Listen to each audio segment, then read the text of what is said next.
Hello everyone, welcome to my YouTube channel that is 10 Minute Study. In this unique initiative, we are going to talk about current affair topics and mains prospective topics. Also, I would like to provide you with facts on a daily basis. So I'm going to take you only 10 minutes, and in this 10 minutes you will find the class very healthy and innovative. The class will be in bilingual language. So हम हिंदी में बात करेंगे, English में बात करेंगे and जो भी topics हैं मैं आपको इजीली एक्सप्लेन करूंगा. देन आपको लास्ट में मैं एक मेंस का क्वेश्चन दूंगा जो कि नेक्स्ट डे के लिए एक फॉलोअप होगा और उसको हम कंप्लीट करेंगे. Right, so let's start. First topic is all India district legal service authorities meet. ठीक है, तो पहले हमें ये जानना है कि ये डिस्ट्रिक्ट लीगल सर्विस अथॉरिटीज है क्या. तो हम ये देख पा रहे हैं कि this is established under legal services authority act 1987, जो कि आपने सुना होगा नालसा एक्ट के नाम से. काम क्या है इसका? इसका काम है to secure justice and fundamental rights का प्रोटेक्शन. अब ये आपको क्यों लगता है कि ज़रूरत क्यों पड़ी इसकी? इसकी ज़रूरत इसलिए पड़ी थी क्योंकि बहुत सारे केसेस पेंडिंग हो जाते हैं कोर्ट में, इतनी सारी लिटिगेशन पड़ी रहती हैं कि हर आदमी तक जस्टिस को पहुंचा पाना पॉसिबल नहीं हो पाता है. गवर्नमेंट के पास इतना इंफ्रास्ट्रक्चर भी नहीं है कि वो हर आदमी तक जस्टिस को प्रोवाइड कर सके.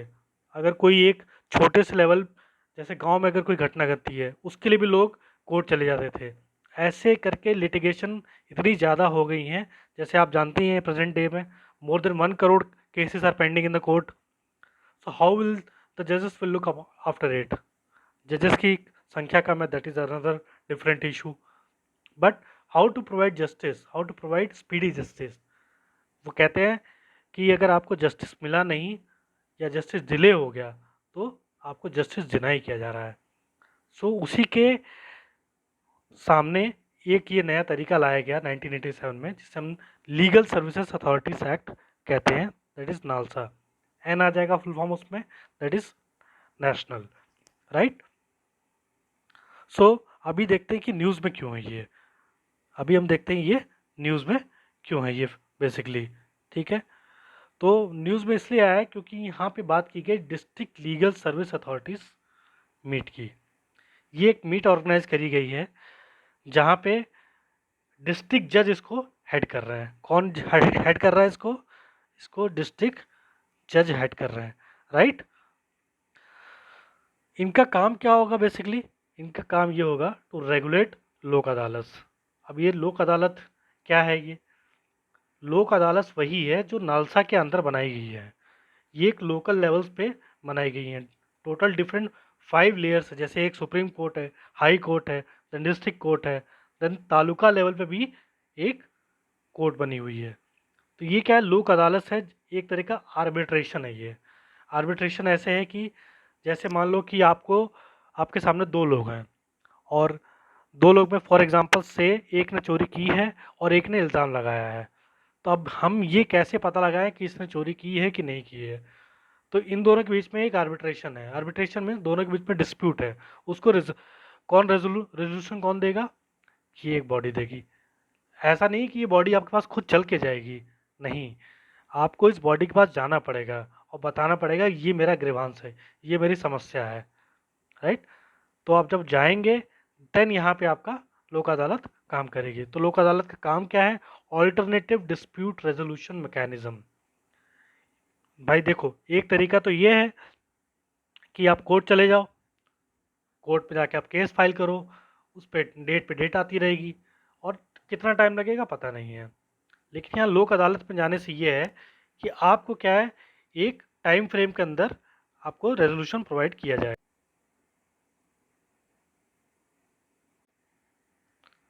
सो आप समझ पा रहे हैं कि लोक अदालत का मतलब क्या है एग्जैक्टली. इनका काम क्या है? डिस्प्यूट रेजोल्यूशन को प्रोवाइड करना. ठीक है. आप पूछेंगे कि कॉन्स्टिट्यूशन पोजीशन क्या है इसकी. तो कॉन्स्टिट्यूशन पोजीशन इसकी है article 39A, that is part 4 of DPSP, directive principle of state policy. It means ये क्या है? स्टेट का एक वेलफेयर प्रोविजन है. स्टेट को क्या है? ये वेलफेयर के लिए ये काम करना है. तो आप देख पा रहे हैं 39A है और इसका सब हेडिंग क्या होगा? Right to provide legal service aid. Right. 39A है, इट मीन्स किसी अमेंडमेंट के थ्रू आया है। आप लोग मुझे कमेंट सेक्शन में बताएं कि कौन से अमेंडमेंट से आया है, राइट। तो हम देखते हैं कि 5 लेवल ऑफ जुरिडिक्शन है, that is supreme court, high court, then state legal services authority, then district legal service authority, that is जिसकी हम बात कर रहे हैं, और लास्ट लेवल कौन सा है, taluka legal service authorities, right. ये 5 लेवल के जुरिडिक्शन हमारे सामने आते हैं। तो ये हमारा फर्स्ट टॉपिक था जिसको हम कंप्लीट कर पा रहे हैं। Now look at the facts, there are different facts which is available with us, so we'll go through by one. The fact is, the first fact is jute crop production. What is jute? Which kind of crop it is? So it is cash crop, right? Cash crop, right? तो jute का इस्तेमाल कहाँ कहाँ होता है, बोरियां बनने में बेसिकली आजकल वहीं यूज होता है, और जूट फाइबर बैग्स बनते हैं उसके, ये चीज़। इंडिया का शेयर क्या है ग्लोबली जूट प्रोडक्शन में, 7%, बट मोनोपोली कहाँ पे है, बांग्लादेश के पास। 75% of global production is done by Bangladesh. Jute को हम क्या कहते हैं, गोल्डन फाइबर कहते हैं। तो ये फैक्ट क्या है, बेसिकली जूट का जो क्रॉप प्रोडक्शन हुआ है वो फॉलन हुआ है लास्ट डेकेड में, दैट इज 13% फॉलन हुआ है, ठीक है। अब देखते हैं इंडिया में लार्जेस्ट प्रोड्यूसर कौन है, तो आपका पहले पे West Bengal, right, West Bengal, then Orissa, then Assam, okay. Now second thing then we are coming about the fact is the responsible AI for youth 2022. What is AI? Artificial intelligence. किसने लॉन्च किया है, it is launch by ministry of electronics and IT, IT is information and technology. किसके लिए use किया गया है, for classes 8 to 12 across India, चाहे वो प्राइवेट स्कूल हो चाहे वो सरकारी स्कूल हो, सबके लिए, राइट। देन 2 मिलिट्री एक्सरसाइजेज हुई हैं, वो हम देख रहे हैं। अल नजहा 4, ये इंडियन आर्मी और ओमान आर्मी के बीच में हुई है। सेकेंड एक्सरसाइज विनबैक्स, विनबैक्स के बीच में हुई है, इंडिया एंड वियतनाम के बीच में हुई है। और next fact is that is alpha fold. Alpha fold क्या है बेसिकली, अल्फा फोल्ड क्या है बेसिकली, ये एक AI टूल है। बनाया किसे इसने, डीप माइंड टेक्नोलॉजीज करके एक कंपनी है जिसने बनाया है इसको।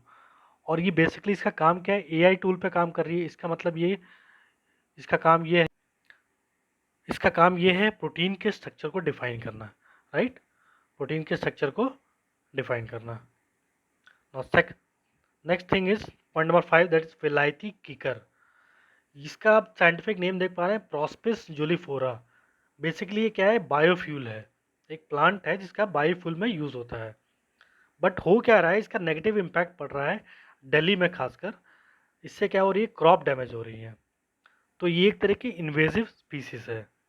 तो दिल्ली ने डिसाइड किया है, दिल्ली गवर्नमेंट ने डिसाइड किया है कि इसको हम रिप्लेस करेंगे, राइट। तो इसलिए अब न्यूज़ हो जाता है, इंपॉर्टेंट है। नेक्स्ट इज कुलाधार ग्रुप। सो कुलाधार ग्रुप, व्हाट इज कुलाधार group, this is group of miniature paintings of 16th century, right, this is group of miniature painting of 16th century. So what we are going to do is we are going next ahead with the mains question. Now you are able to see around TV channels, and also there is one case pending in Supreme Court, that is, does freebies affecting the financial condition of a state, or it is a duty of government, give argument. So this is the main question.